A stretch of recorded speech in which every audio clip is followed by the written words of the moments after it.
नमस्कार। आज हम बात कर रहे हैं उस ट्रेलर की जिसने आते ही इंटरनेट पर काफी हलचल मचा दी। हाँ। शिव कार्तिकेयन और जाने माने डायरेक्टर AR मुरुगडॉस की आने वाली फिल्म मद्रासी। बिल्कुल, रविवार को ट्रेलर आया और तब से इसी की चर्चा है। हाँ, चर्चा तो है। 5 सितंबर रिलीज डेट बताई जा रही है। जी, और कास्ट भी काफी तगड़ी लग रही है। शिव कार्तिकेयन तो हैं ही, साथ में रुक्मिणी वसंत, विद्युत जामवाल, हाँ, विक्रांत, बीजू मेनन। बिल्कुल। ये नाम ही उत्सुकता बढ़ाने के लिए काफी हैं। और हमारे पास जो स्रोत हैं वो इसी ट्रेलर के कुछ खास पलों का विश्लेषण करते हैं। अच्छा। ऐसे 5 पल जिन्होंने दर्शकों का ध्यान खींचा है और फिल्म के लिए उम्मीदें काफी बढ़ा दी हैं। तो आज का हमारा मकसद है इन स्रोतों की मदद से ट्रेलर के इन नगेट्स को समझना कि आखिर क्यों ये इतने प्रभावशाली लग रहे हैं। देखते हैं ये विश्लेषण हमें क्या बताता है। ये विश्लेषण हमें थोड़ा सतह के नीचे झांकने में मदद करेगा। ट्रेलर अक्सर हमें एक्शन और स्टाइल दिखाते हैं, पर ये पल शायद कहानी और किरदारों के बारे में ज्यादा गहरे इशारे कर रहे हैं। हाँ। चलिए पहले पल से शुरू करते हैं जिसने शायद सबसे ज्यादा ध्यान खींचा है। कौन सा? वो विद्युत जामवाल वाला डायलॉग? हाँ, वही। थुपाकी यव्वन कैला इरुंधानुम विलेन नानदांडा। मतलब बंदूक चाहे किसी के भी हाथ में हो, असली विलन तो मैं ही हूँ। सुनने में तो दमदार है, पर इसमें थुपाकी का जिक्र क्यों? वो थोड़ा अजीब लगा। यही तो पहली परत है। देखिए, थुपाकी जो थी वो AR मुरुगडॉस की ही डायरेक्ट की हुई ब्लॉकबस्टर फिल्म थी। हाँ, विजय थे उसमें लीड रोल में। हाँ, याद है। तो अपनी ही पिछली सुपरहिट फिल्म का नाम लेना, वो भी विलन के डायलॉग में, ये एक सोचा समझा कदम लगता है। हाँ। ये सिर्फ एक नाम नहीं है, ये उस फिल्म की सफलता, उसके स्टाइल, उसके इम्पैक्ट को याद दिलाता है। लेकिन क्या ये सिर्फ नॉस्टैल्जिया का खेल है या इसका कोई और मतलब भी निकल रहा है? मतलब तो है। खासकर जब हाल ही में वो गोट फिल्म का एक सीन वायरल हुआ था जिसमें विजय शिव कार्तिकेयन को बंदूक देते नजर आ रहे थे। बिल्कुल सही पकड़ा। फैंस तो उसे एक तरह से बैटन पास करने जैसा देख रहे थे, ना? हाँ। ये सिर्फ नॉस्टैल्जिया नहीं है, ये उससे कहीं ज्यादा चालाकी भरा है। ये डायलॉग और वो गोट वाला सीन दोनों मिलकर एक नैरेटिव बनाते हैं। अच्छा, कैसे? देखिए, एक तरफ मुरुगडॉस अपनी पिछली सफलता थुपाकी को भुना रहे हैं, दूसरी तरफ शिव कार्तिकेयन को विजय के उत्तराधिकारी के तौर पर स्थापित करने की जो कोशिशें चल रही हैं, उनको हवा दे रहे हैं। ओह, अच्छा। ये दर्शकों को एक सिग्नल है कि शिव कार्तिकेयन अब उस लीग में पहुंच गए हैं जहां उनकी तुलना विजय से हो सकती है, और ये फिल्म उसी स्केल और इम्पैक्ट वाली होगी। तो पहला अहम निष्कर्ष ये है कि ये सिर्फ रेफरेंस नहीं है। नहीं, बिल्कुल नहीं। ये शिव कार्तिकेयन के स्टारडम को विजय की विरासत से जोड़ने और फिल्म के लिए खास तरह के एक्शन थ्रिलर की उम्मीद जगाने की एक रणनीतिक कोशिश है। बिल्कुल, एक तीर से कई निशाने। दिलचस्प, वाकई। अच्छा, इस रेफरेंस गेम से आगे बढ़ते हैं। ट्रेलर ने कहानी के बारे में भी कुछ बताया, क्योंकि रिलीज से पहले तक तो सब कुछ बहुत गुप्त रखा गया था। हाँ, और यहीं आता है हमारा दूसरा अहम पल। ट्रेलर में एक सीन है जहां बीजू मेनन का किरदार, वो शायद पुलिस या किसी एजेंसी से लग रहे हैं। हाँ, कुछ वैसे ही लग रहे थे। वो अपनी टीम को ब्रीफ कर रहे हैं। वो कहते हैं 6 कार्गो ट्रक स्थानीय रूप से बने अवैध हथियारों से भरे हुए तमिलनाडु के रास्ते पर हैं। ये एक सीधी जानकारी है। ये तो कहानी का प्लॉट पॉइंट लगता है। अवैध हथियारों की तस्करी। लेकिन इस तरह के प्लॉट तो हमने पहले भी देखे हैं एक्शन फिल्मों में। क्या ट्रेलर में कुछ ऐसा था जो इसे अलग बनाता है या इसके स्केल को दर्शाता है? इसमें 2 बातें गौर करने लायक हैं। पहली, स्केल।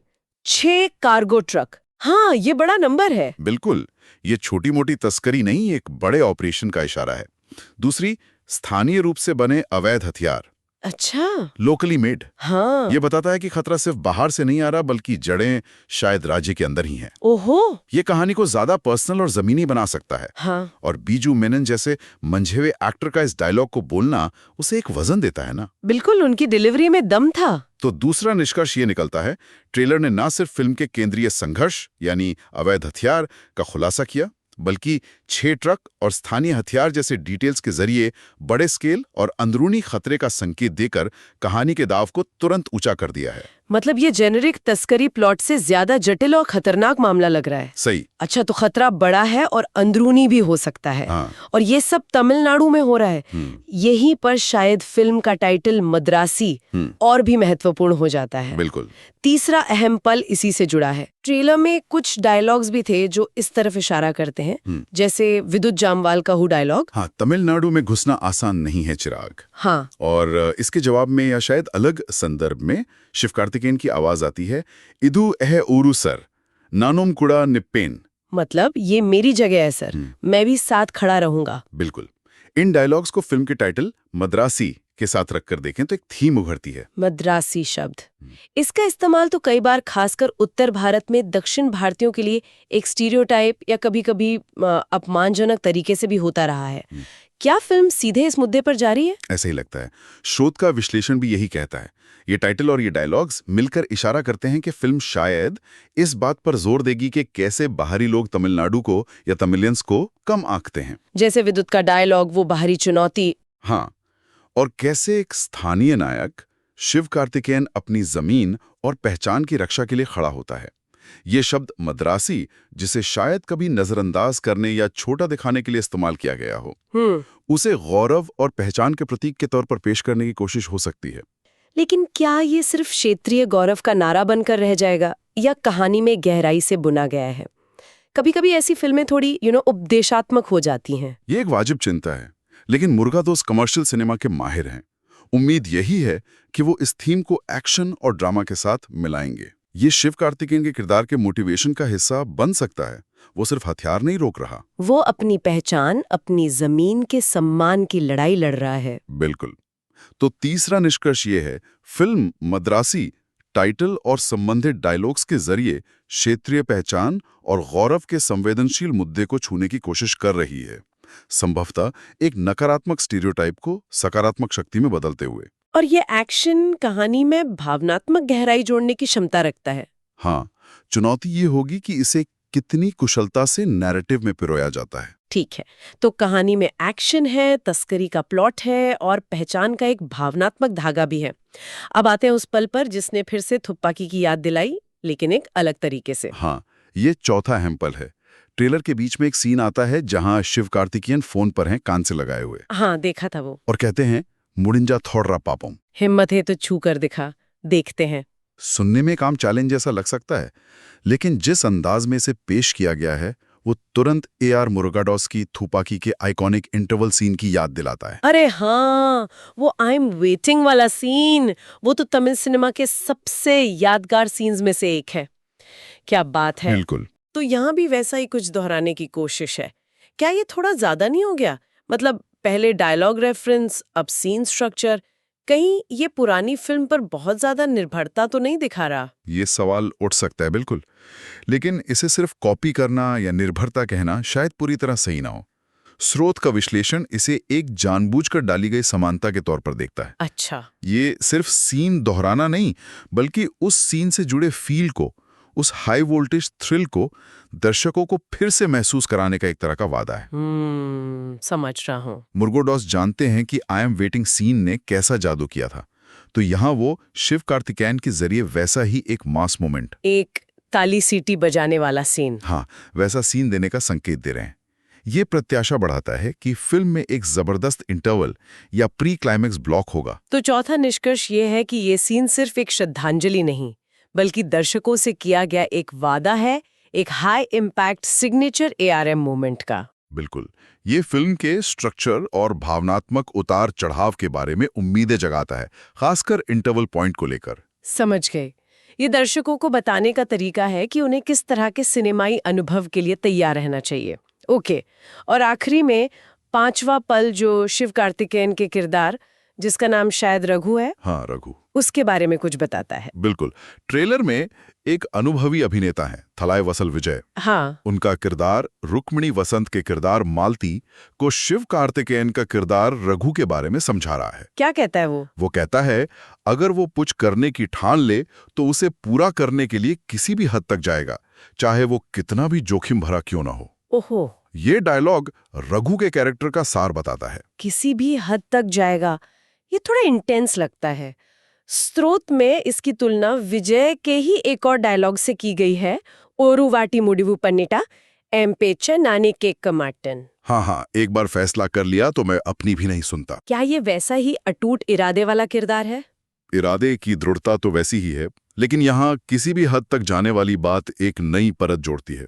ये सिर्फ जिद नहीं, ये जुनून या शायद क्या कहते हैं ऑब्सेशन की तरफ इशारा करता है। अच्छा, क्या ये सिर्फ हीरो वाली दृढ़ता है या इसमें कुछ ज्यादा है? स्रोत ये भी संकेत देता है कि हो सकता है रघु की कोई खास मानसिक स्थिति हो या कोई गहरा व्यक्तिगत कारण जो उसे इतना ज्यादा प्रेरित करता हो। मतलब ये उसे एक आम एक्शन हीरो से अलग बनाता है। हाँ, तो मतलब ये किरदार सीधा सपाट अच्छा हीरो शायद ना हो, उसके तरीकों पर सवाल उठ सकते हैं। ये किसी भी हद तक वाली बात थोड़ी ग्रे एरिया की तरफ इशारा करती है ना? बिल्कुल। और यही बात उसे दिलचस्प बनाती है। क्या उसका ये जुनून हमेशा सही रास्ते पर रहेगा? क्या न्याय पाने के लिए वो ऐसे तरीके अपनाएगा जो खुद न्याय के दायरे से बाहर हो? ये डायलॉग किरदार में एक नैतिक जटिलता और अप्रत्याशितता का तत्व जोड़ता है। तो हमारा पांचवा और अंतिम निष्कर्ष ये है, ट्रेलर रघु के किरदार को सिर्फ एक एक्शन हीरो के तौर पर नहीं, बल्कि एक अटूट, शायद जुनूनी और संभावित रूप से नैतिक रूप से जटिल व्यक्ति के रूप में स्थापित करता है। और ये उसके चरित्र चाप, कैरेक्टर आर्क के बारे में गहरी जिज्ञासा पैदा करता है। सही कहा। तो ये थे वो 5 पल। थोपाकी के रेफरेंस से स्टारडम को जोड़ना, हाँ, अवैध हथियारों की तस्करी वाले प्लॉट से हाई स्टेक्स बनाना, बिल्कुल। मद्रासी टाइटल से पहचान की थीम को उभारना, आई एम वेटिंग जैसे सीन से मास मोमेंट का वादा करना, सही। और हीरो के किरदार में एक खतरनाक हद तक जाने वाली जिद दिखाना। वाकई ट्रेलर ने काफी कुछ सोचने पर मजबूर किया है। हाँ, और ये पांचों बिंदु मिलकर दिखाते हैं कि ये सिर्फ एक और एक्शन फिल्म बनाने की कोशिश नहीं है। इसमें एक्शन है, थ्रिल है, लेकिन साथ ही थीम, चरित्र चित्रण और पुरानी हिट्स के साथ स्मार्ट कनेक्शन भी है। ए.आर. मुरुगडॉस जानते हैं कि दर्शकों को कैसे बांधे रखना है, और शिव कार्तिकेयन का बढ़ता कद इस प्रोजेक्ट को और भी बड़ा बना देता है। ट्रेलर देखकर लगता है कि उन्होंने एक ऐसा पैकेज तैयार किया है जिसमें मास अपील भी है और शायद थोड़ी गहराई भी। एक्शन सीक्वेंस तो दमदार लगी रहे थे। विद्युत जामवाल भी काफी प्रभावशाली दिख रहे हैं विलन के तौर पर। हाँ, उनका लुक काफी मेनेसिंग है। और शिव कार्तिकेयन का इंटेंस लुक भी ध्यान खींचता है। लेकिन ये विश्लेषण बताता है कि ट्रेलर सिर्फ सतह पर नहीं रुका, उसने कहानी और किरदारों की परतों में झांकने का मौका भी दिया है। सही कहा। ये सिर्फ धमाके और चेस सीक्वेंस नहीं दिखा रहा, बल्कि ये सवाल खड़े कर रहा है, कहानी क्या है, हीरो कौन है और वो क्या करने को तैयार है। और यहीं पर शायद आज की बातचीत का अंतिम विचार छुपा है, जिस पर दर्शक फिल्म आने तक सोच सकते हैं। अच्छा, क्या है वो? इन सभी संकेतों को देखते हुए खासकर रघु के किरदार की वो जिद, वो किसी भी हद तक जाने वाली बात। हाँ, सवाल ये उठता है कि क्या रघु सिर्फ अपनी जमीन बचाने वाला एक पारंपरिक हीरो बनकर रहेगा, या फिर क्या उसकी ये अटूट दृढ़ता, उसका ये जुनून उसे किसी ऐसे रास्ते पर ले जाएगा जो अप्रत्याशित हो, शायद थोड़ा अंधेरा, नैतिक रूप से संदिग्ध। हाँ, मतलब क्या न्याय हासिल करने की उसकी ये धुन उसे हीरो की परिभाषा के पार ले जाएगी? क्या वो नायक रहेगा या एंटी हीरो बन जाएगा या कुछ और ही? ये सवाल ट्रेलर ने हमारे मन में छोड़ दिया है। एक दिलचस्प सवाल है जिसके जवाब के लिए 5 सितंबर का इंतजार करना होगा। आज की इस विस्तृत चर्चा के लिए बस इतना ही। बिल्कुल। अगली बार फिर मिलेंगे एक और विषय की गहराइयों में उतरने के लिए।